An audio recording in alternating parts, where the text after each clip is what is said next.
Welcome to news అడ్డా. నేను మీ ప్రవీణ్. ముందుగా ఈరోజు ముఖ్యాంశాలు. మున్సిపల్ పోర్లో ట్రాన్స్జెండర్ గెలుపు ఎక్కడంటే మధిర మున్సిపాలిటీలో తెలుగుదేశం పార్టీ అభ్యర్థి గెలుపు. గడ్డపోతారం మున్సిపాలిటీలో బీఆర్ఎస్ విజయం, నందికొండ కాంగ్రెస్ కైవసం. పేదలకు కార్పొరేట్ వైద్యం, ఉగాది నుంచి సనత్ నగర్ టిమ్స్ సేవలు. 10 ఏళ్లు నేనే సీఎం, నాకు పోటీ లేదు, ఢిల్లీలో రేవంత్ రెడ్డి వ్యాఖ్యలు. తిరుమల శ్రీవారికి హుండీ ద్వారా 4.31 కోట్ల రూపాయల ఆదాయం. ఇక వివరాల్లోకి వెళ్తే తెలంగాణ మున్సిపల్ ఎన్నికల ఫలితాల్లో ఆసక్తికర సన్నివేశం చోటు చేసుకుంది. నల్లగొండ జిల్లాలో స్వతంత్ర అభ్యర్థిగా పోటీ చేసిన ఓ ట్రాన్స్జెండర్ విజయం సాధించారు. జిల్లాలోని చిట్యాల మున్సిపాలిటీలో 1వ వార్డు నుంచి ట్రాన్స్జెండర్ సుధాకర్ పోటీ చేశారు. ఎన్నికల ప్రచారంలో మున్సిపాలిటీ అభివృద్ధి లక్ష్యంగా సుధాకర్ ఇచ్చిన హామీలు ఓటర్లను ఆకట్టుకున్నాయి. దీంతో కాంగ్రెస్, బీఆర్ఎస్, బీజేపీ అభ్యర్థులను కాదని ఓటర్లు సుధాకర్ను గెలిపించుకున్నారు. తెలంగాణ రాష్ట్రంలో జరిగిన మున్సిపల్ ఎన్నికల్లో తెలుగుదేశం పార్టీ తన ఉనికిని చాటుకుంది. ఖమ్మం జిల్లాలోని మధిర మున్సిపాలిటీలో 10వ వార్డును టీడీపీ గెలుచుకుంది. ఇక్కడి నుండి ఆ పార్టీ అభ్యర్థి బోడేపూడి రేవతి విజయం సాధించారు. 10వ వార్డులో 530 ఓట్లు పోల్ కాగా రేవతికి 334 ఓట్లు వచ్చాయి. మధిర ఉప ముఖ్యమంత్రి మల్లు బట్టి విక్రమార్క సొంత నియోజకవర్గం. మధిర మున్సిపాలిటీలో 22 వార్డులు ఉండగా కాంగ్రెస్ పార్టీ అభ్యర్థులు 9 చోట్ల విజయం సాధించారు. ఇప్పటి వరకు పలు మున్సిపాలిటీలను కాంగ్రెస్ దక్కించుకుంది. అశ్వారావుపేట, పెద్దపల్లి, కామారెడ్డి, బీంగల్, మరిపెడ, చండూరు, చొప్పదండి, రామాయంపేట, బాన్సువాడ, హలియాలలో కాంగ్రెస్ విజయం సాధించింది. అశ్వారావుపేటలో 22 వార్డులకు గాను 17 స్థానాల్లో కాంగ్రెస్, 2 చోట్ల బీఆర్ఎస్, 1 చోట బీజేపీ విజయం సాధించాయి. హాలియా మున్సిపాలిటీలో 12 వార్డులు ఉండగా కాంగ్రెస్ 8 చోట్ల గెలిచింది. తెలంగాణ మున్సిపల్ ఎన్నికల ఫలితాలు వెలువడుతున్నాయి. 7 కార్పొరేషన్లు, 116 మున్సిపాలిటీల్లో ఈ నెల 11న పోలింగ్ జరిగింది. ఓట్ల లెక్కింపు ఉదయం ప్రారంభమైంది. సంగారెడ్డి జిల్లా గడ్డపోతారం మున్సిపాలిటీలో బీఆర్ఎస్ ఘన విజయం సాధించింది. ఇక్కడ 18 వార్డులు ఉండగా 14 స్థానాలను బీఆర్ఎస్ గెలుచుకుంది. 3 వార్డుల్లో కాంగ్రెస్, 1 వార్డులో స్వతంత్ర అభ్యర్థి విజయం సాధించారు. ఈ మున్సిపాలిటీ కొత్తగా ఏర్పడింది.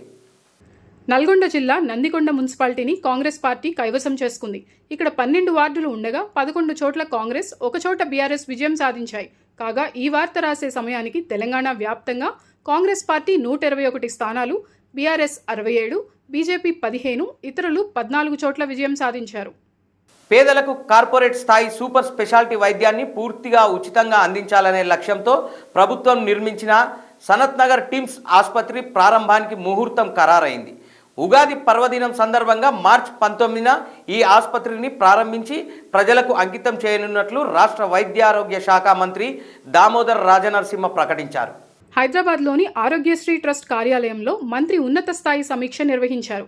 మార్చి 2వ వారంలోగా సివిల్ పనులు, పరికరాల ఏర్పాటు, సిబ్బంది నియామకం వంటివి పూర్తి చేసి ప్రారంభోత్సవం నాటికి ఆసుపత్రిని పూర్తి స్థాయిలో సిద్ధం చేయాలని అధికారులను ఆదేశించారు. 1000 పడకల సామర్థ్యంతో నిర్మించిన ఈ ఆసుపత్రిలో మౌలిక వసతులు పనులు తుది దశకు చేరుకున్నాయని అధికారులు మంత్రికి వివరించారు.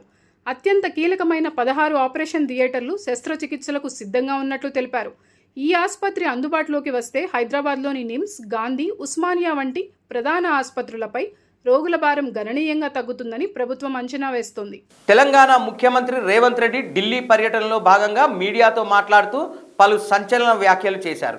రాబోయే 10.5 ఏళ్ల పాటు తానే ముఖ్యమంత్రిగా కొనసాగుతానని, తనకు రాష్ట్రంలో ఎవరూ పోటీ లేరని ఆయన ధీమా వ్యక్తం చేశారు. కాంగ్రెస్ పార్టీలోనే కాకుండా ప్రతిపక్షాల్లో కూడా తనకు పోటీ ఇచ్చే నాయకుడు లేడని స్పష్టం చేశారు. ఈ వ్యాఖ్యలు రాష్ట్ర రాజకీయాల్లో తీవ్ర చర్చకు దారితీశాయి. 2029లో దేశవ్యాప్తంగా జమిలీ ఎన్నికలు జరుగుతాయని రేవంత్ రెడ్డి జోస్యం చెప్పారు. రాబోయే జీహెచ్ఎంసీ ఎన్నికలను దృష్టిలో ఉంచుకొని జూబ్లీహిల్స్లో దివంగత మాజీ ముఖ్యమంత్రి ఎన్టీ రామారావు విగ్రహాన్ని ఏర్పాటు చేస్తామని ప్రకటించారు. ఎన్టీఆర్ జాతీయ నాయకుడని, ఆయనకు సరిహద్దులు లేవని కొనియాడారు. ఈ ప్రకటనను రాజకీయ వర్గాలు వ్యూహాత్మక ఎత్తుగడగా విశ్లేషిస్తున్నాయి. తిరుమల శ్రీవారి సన్నిధిలో భక్తుల రద్దీ కొనసాగుతోంది. ఫిబ్రవరి 11 బుధవారం నాడు 73,652 మంది భక్తులు స్వామివారిని దర్శించుకున్నట్లు తిరుమల తిరుపతి దేవస్థానం అధికారులు వెల్లడించారు. భక్తులు సమర్పించిన కానుకల ద్వారా శ్రీవారి హుండీకి 4.31 కోట్ల రూపాయల ఆదాయం వచ్చినట్లు తెలిపారు. మొత్తం 25,758 మంది భక్తులు స్వామివారికి తలనీలాలు సమర్పించి మొక్కులు చెల్లించుకున్నారు. తిరుమలలోని వైకుంఠం క్యూ కాంప్లెక్స్లోని 18 కంపార్ట్మెంట్లు భక్తులతో నిండిపోయాయి. టైమ్ స్లాట్ టోకెన్లు లేని సర్వదర్శనం భక్తులకు శ్రీవారి దర్శనానికి సుమారు 12 నుంచి 15 గంటల సమయం పడుతోందని టీటీడీ పేర్కొంది. భక్తుల రద్దీ దృష్ట్యా తిరుమలకు యాత్ర ప్రణాళిక చేసుకునేవారు ఈ వివరాలను గమనించి అనుగుణంగా సిద్ధం కావాలని అధికారులు సూచిస్తున్నారు. టీటీడీ ఎప్పటికప్పుడు రద్దీ వివరాలు, దర్శన సమయాలను అధికారికంగా ప్రకటిస్తూ భక్తులకు సమాచారం అందిస్తోంది. ఇవి ఇప్పటి వరకు ఉన్న అప్డేట్స్. మరిన్ని వార్తలతో మళ్ళీ కలుద్దాం. నమస్కారం.